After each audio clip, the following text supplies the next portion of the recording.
Découvre vous présente une leçon à partager. La gentillesse est souvent considérée comme une qualité. Vous faites probablement de votre mieux pour aider les gens chaque fois qu'ils en ont besoin, et vous n'avez aucun problème à sacrifier votre temps ou votre énergie pour rendre leur vie plus facile. Mais savez-vous que cette gentillesse peut en réalité avoir des conséquences négatives ? Cet attribut que nous considérons comme une force, peut dans certaines situations, être à double tranchant. Pour cette raison, il est essentiel de prendre conscience de ces inconvénients potentiels.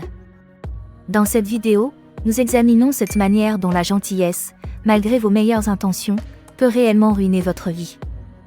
1. Le piège de la dépendance. Au début, il peut être gratifiant d'être utile et d'aider les autres, cependant, avec le temps, le poids de cette responsabilité peut devenir écrasant.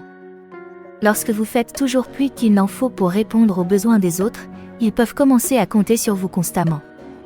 Ce piège de la dépendance peut créer une dynamique malsaine dans les relations et entraîner un sentiment d'attente de la part des autres, qui en viennent à s'appuyer sur votre gentillesse sans réellement tenir compte de vos besoins. Il est essentiel de se rappeler que vous ne pouvez pas être la solution aux problèmes de tout le monde. 2. Relations toxiques. Malheureusement, il y a des gens qui exploiteront la gentillesse des autres à leur avantage.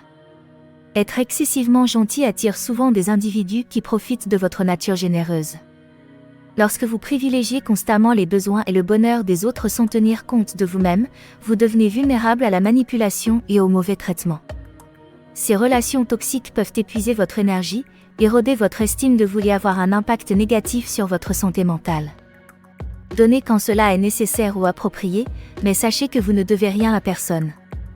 Si quelqu'un pense le contraire, il est temps de réévaluer la relation.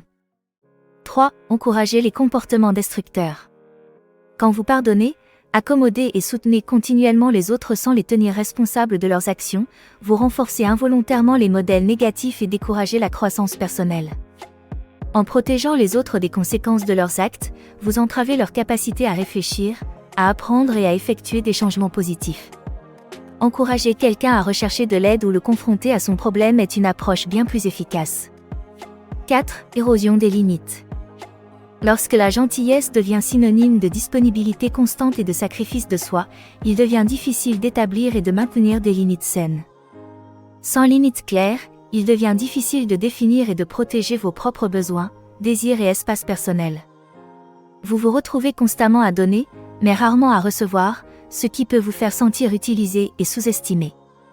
C'est pourquoi il est important d'être honnête avec vous-même sur la quantité de temps que vous pouvez réellement donner à quelqu'un d'autre. Soyez conscient de ce que vous faites pour les autres et de comment cela affecte votre propre bien-être. 5. Communication inefficace. Lorsque votre seule préoccupation est d'être gentil, il y a de fortes chances que vous évitiez de traiter des sujets difficiles ou d'exprimer vos véritables pensées et sentiments. Cela entrave une communication honnête et empêche une résolution saine des conflits. Peut-être recherchez-vous constamment l'approbation et évitez tout désaccord ou confrontation ? Et même lorsque cela va à l'encontre de vos propres valeurs ou besoins. Cela peut entraîner un manque d'assertivité et une diminution de votre propre confiance en soi. La meilleure façon de résoudre ce problème est d'essayer d'être honnête sur ce que vous ressentez réellement et sur ce dont vous avez besoin de la part des gens qui vous entourent. 6. Négligence de soi. Encore une fois, il est naturel de vouloir être gentil et solidaire envers ceux qui vous entourent, mais lorsque cette gentillesse commence à se faire au détriment de votre propre bien-être, elle devient préjudiciable.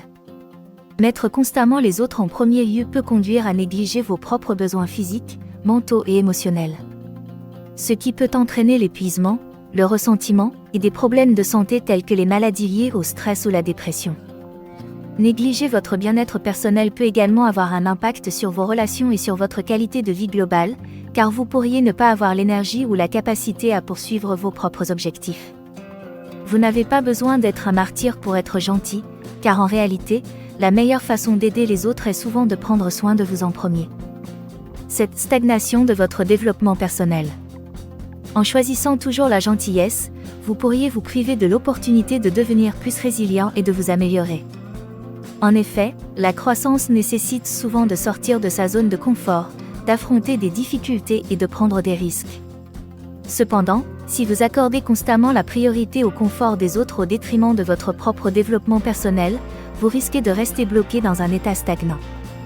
Pour remédier à cela, il est important de reconnaître la valeur de relever des défis tout en conservant l'empathie et la compassion. En fin de compte, il est essentiel de trouver un équilibre entre la gentillesse et la priorisation de vos propres besoins et de votre bien-être. En reconnaissant ces impacts négatifs potentiels de la gentillesse, vous pouvez prendre des mesures pour vous protéger et vous garantir une vie plus gratifiante. Après tout, être gentil envers vous-même est tout aussi important qu'être gentil envers les autres. Si cette vidéo vous a été utile, n'hésitez pas à cliquer sur le pouce levé et à la partager avec vos amis pour que nous puissions continuer à en créer. Pour plus de vidéos comme celle-ci, abonnez-vous et n'oubliez pas de cliquer sur la cloche de notification. Assurez-vous également de consulter nos autres vidéos. Merci de nous avoir regardés.